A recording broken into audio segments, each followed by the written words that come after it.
If you want to access the GliderKeeper to see our flights or make changes, you always have to enter the Wi-Fi mode first.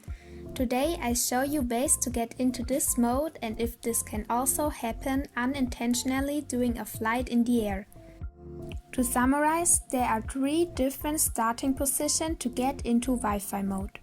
First, when the GliderKeeper shows an arrow, that is blinking green. This is for example the case after a reset or when the GliderKeeper is only plugged in with one cable.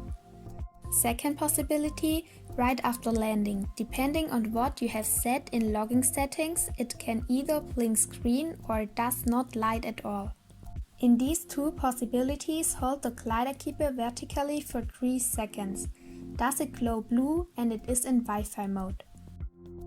Third possibility, whenever it is connected to the power in vertical position. Since we are already holding the GliderKeeper vertically in this case, the LED glows blue after about 6 seconds and we are then also in Wi-Fi mode.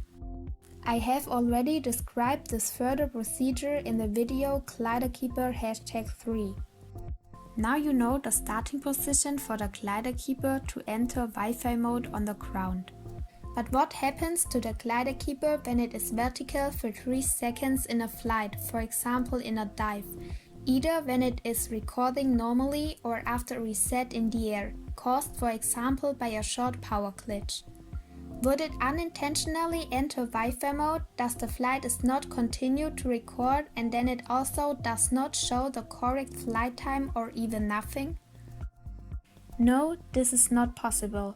Holding the 3 seconds vertically must be done at the same altitude and in a quiet position, that is without vibration, so the safety aspect prevents the GliderKeeper from unintentionally entering Wi-Fi mode during a flight. If you want to learn more about the GliderKeeper, please check out my other videos. Thanks for watching.